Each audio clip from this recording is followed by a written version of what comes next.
One day it will all make sense. Hey guys, welcome. It is day 289 of 366, where I am reading the Daily Stoic by Ryan Holiday and giving you my 2 cents. Today's passage goes out to Jackson. Happy birthday, man. I'm not sure how old you are, but you were asking opinions on senior pictures, so I'm guessing maybe 18. But yeah, hopefully today's passage will do you some good. And here we go. March 13th. One day it will all make sense. I promise. Whenever you find yourself blaming Providence, turn it around in your mind and you will see that what has happened is in keeping with reason. Part of the reason we fight against the things that happen is that we're so focused on our plan that we forget that there might be a bigger plan that we don't know about. Is it not the case that plenty of times something we thought was a disaster turned out to be, with the passage of time, a lucky break? We also forget that we're not the only people who matter, and that our loss might be someone else's gain. And you know what? Maybe that's a good person and they really needed that win. So good for them. This sense of being wronged is a simple awareness problem. We need to remember that all things are guided by reason, but that it is a vast and universal reason that we cannot always see. That the surprise hurricane was the result of a butterfly flapping its wings a hemisphere away, or that misfortune we have experienced is simply the prelude to a pleasant and enviable future. You know, sometimes we thought it was a disaster turned out to be, with the passage of time, a lucky break.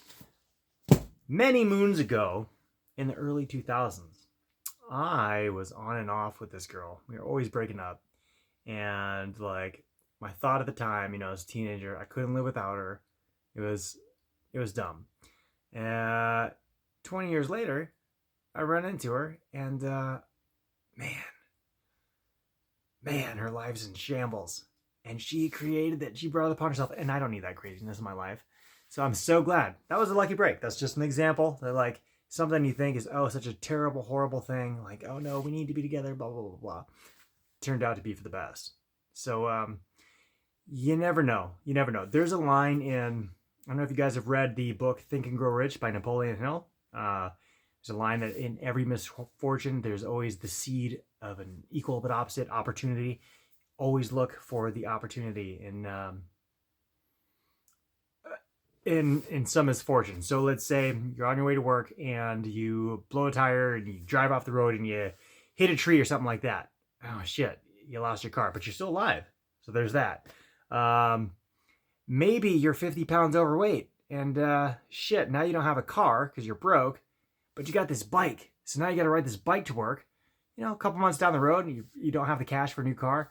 You're putting some money away so you can get another car. You end up losing 50 pounds. So, hey, that's kind of a stretch, but there's always a benefit if you look for it. Where one door shuts, another one opens. So I guess ponder that. Always look for the bright side. Always try to find that opportunity. In a negative situation, be like, okay, well, I can't do this now, but that forces me to do this other thing that's actually going to be, really good. Just like the example I just gave. But that's all I got for today, guys. See you tomorrow.